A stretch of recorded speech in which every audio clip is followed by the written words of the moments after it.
Hi everyone, welcome back for more Let's Play Professor Layton and the Unwound Future. The young man calling himself Luke Triton turns out to be an older Luke from 10 years in the future. He wrote to his mentor and friend to request help. So let's go ahead and look around the storeroom while we're here, because we are just about to the end of the chapter. Let's see. Yep, there's one. There's two. And there's three. So let's go ahead and look around. Yep, not much use here. Nope, no coin there.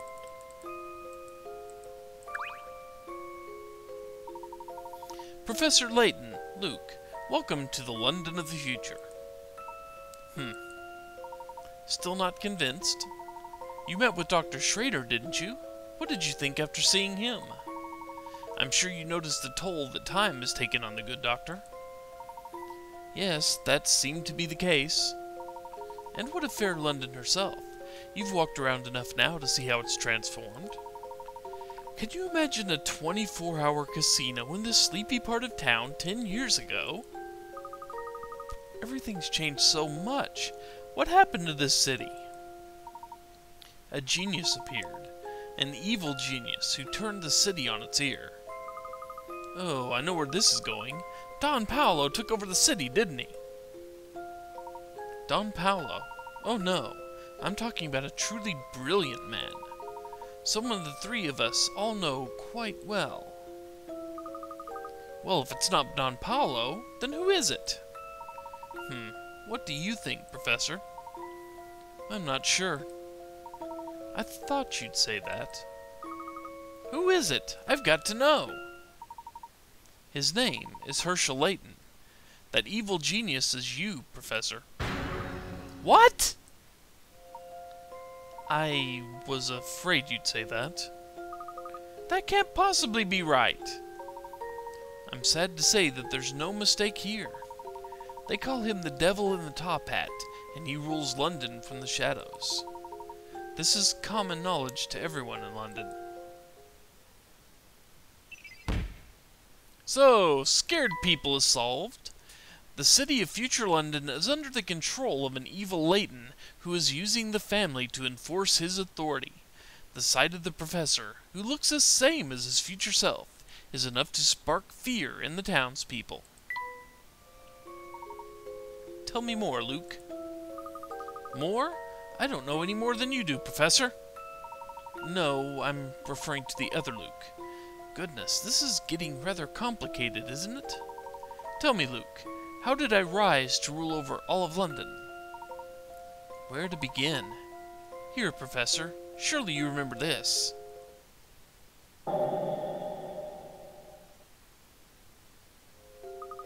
Of course, this is an article about the accident that happened just the other day. Yes, to you too, I suppose, it was just the other day. However, here it's been a full 10 years since that fateful day. Whoa. It was a dark period for London. You see, the Prime Minister vanished, leaving Parliament in utter chaos. Yeah, everyone in Parliament is in a state of panic. In our time, I mean. Professor, you yourself witnessed the accident that changed London forever. The demonstration was a total failure. Yes, both the Prime Minister and that scientist. You mean Dr. Stungun? Yes, that's right. Several people, including those two, disappeared in the blast. It seems likely the force of the explosion killed them. Didn't the paper say that a few of Dr. Stungun's assistants vanished in the blast as well? That's a story in the papers, but what would you say if I told you that Stungun was still alive? I'd say it's impossible. Well, then you'd be wrong. Dr. Stungun escaped the blast, but he decided to go into hiding to avoid fallout from the experiment. Well, the man was responsible for the loss of our national leader. Desperate for a place to lay low, the doctor was given shelter from an unlikely person. You, Professor. Me? Why would I aid a man responsible for this pandemonium? My question exactly.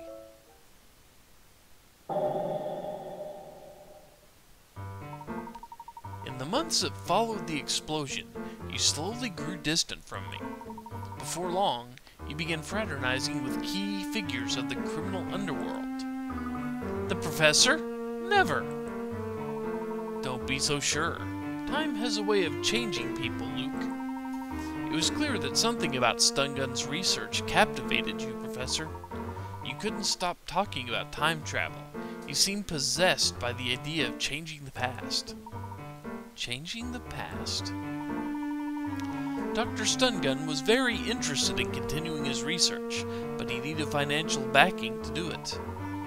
So you used your superior intellect to assume control of London's underworld. No way. Of course, there were those who tried to stop you, but no one was a match for your smarts. Before long, you were raking in the pounds from all sorts of dirty business. With all the funding he needed, it wasn't long before Stun Gun completed his work. Completed it, you say? That's right. He built the time machine in the Midland Road clock shop. Though I suppose completed is an odd choice of words, as the machine is far from complete. How so? It doesn't allow users to select their destination, nor where they will reappear in the flow of time. It simply opens a hole of sorts in between two areas of time. You mean a wormhole? Precisely, and by sheer chance, the machine opened a wormhole in the clock shop that spans the 10 years between our two times.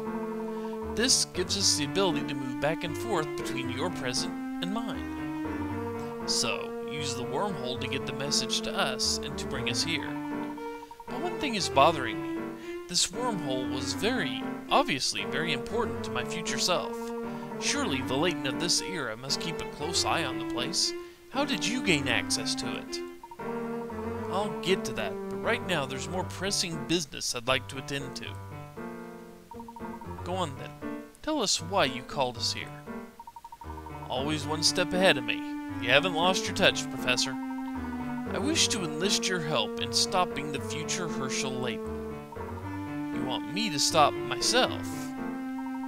Even as we speak, future Layton is racing to complete a fully operational time machine. He's been ducking back into the past to gather every bright scientist working in time travel. But why going back through time to find scientists? There must be plenty here.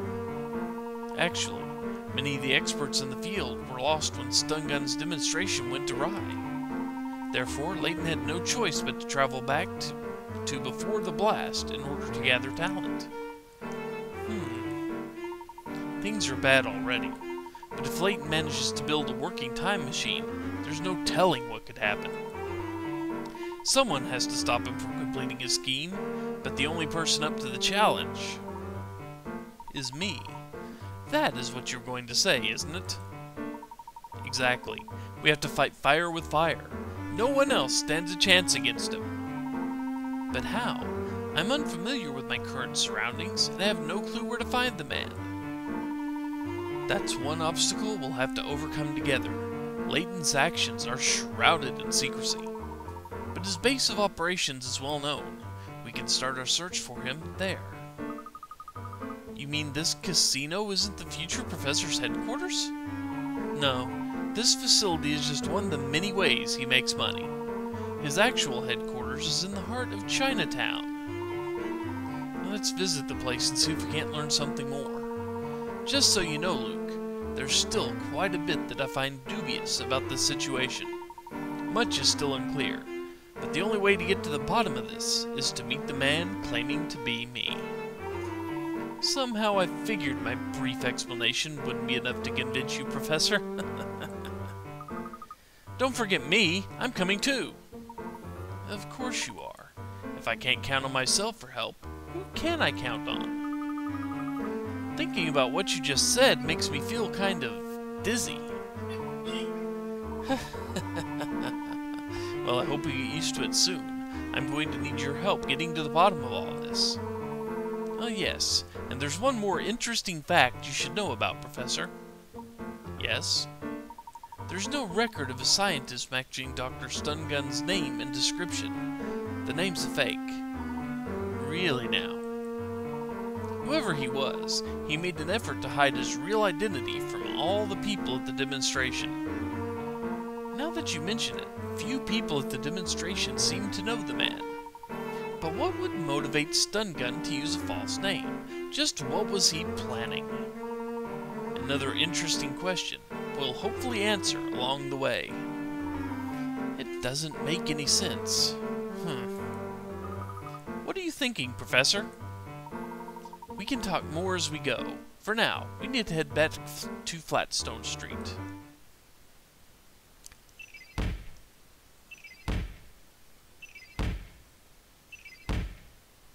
And a whole bunch of things happened here. First, future Professor Layton. The future Herschel Layton is a crime lord who terrorizes London with his gang of thugs. Known and feared by Londoners as the Devil in the Top Hat, how could this model English gentleman have turned into such a monster? Who is Dr. Stungun? Dr. Stungun is the scientist that unveiled the time machine, but no records exist of a scientist by that name. He must be using an alias to hide his real identity. So who is he? And now this is solved. A grown-up Uluk used a time machine to send the letter back 10 years in time. In the letter,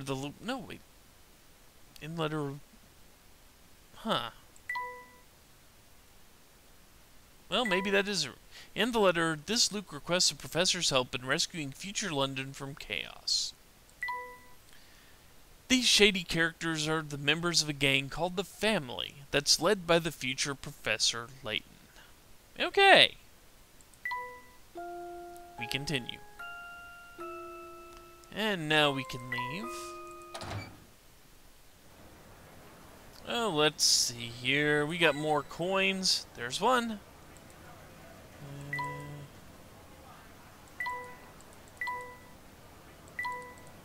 Oh, come on, I know it's around here somewhere. It's on one of these. Which one?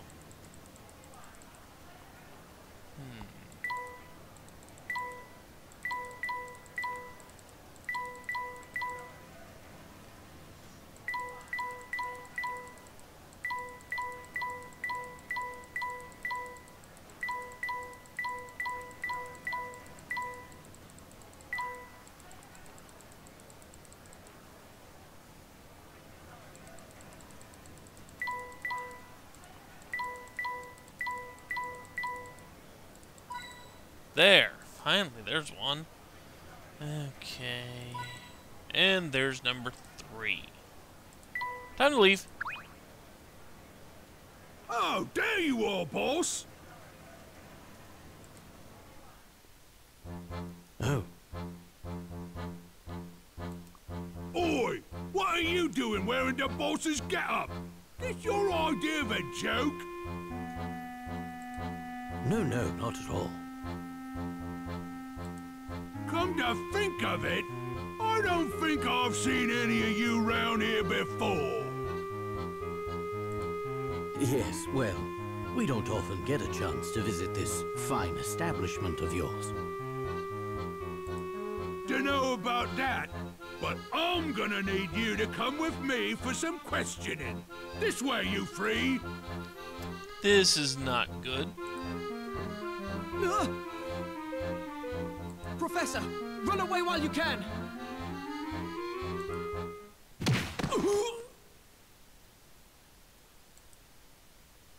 Oh no! Quickly, you two, this way. Don't let him escape! You hear? Don't let him escape!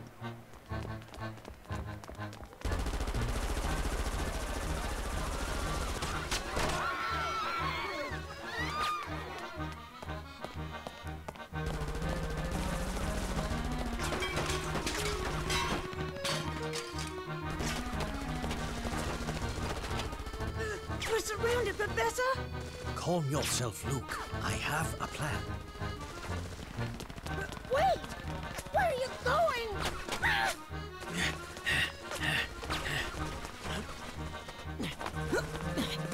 Do you see a way out of this? I do, but I'll need your help.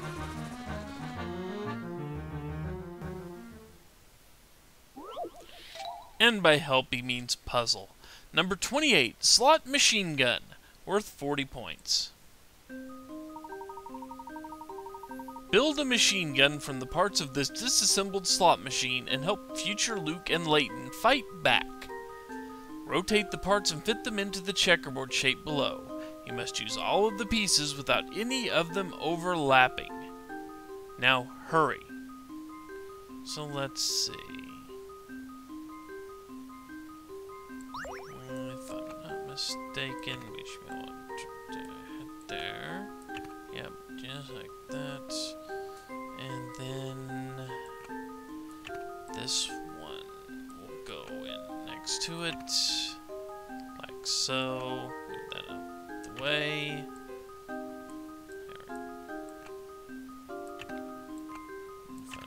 Come on, get there. Thank you. Then this big piece there.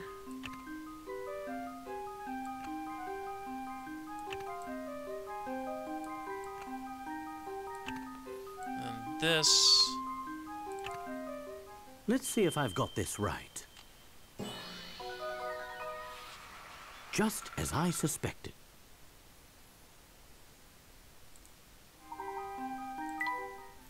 Let the counter-strike begin.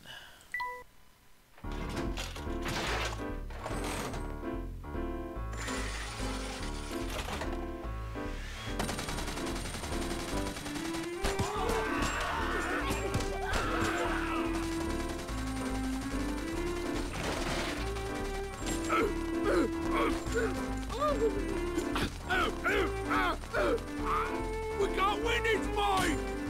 More bad boy! More bad!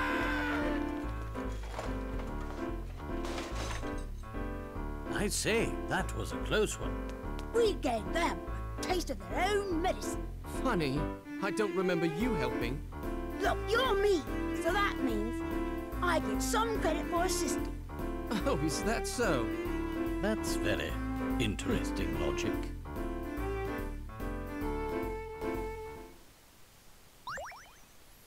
And a new course for the car.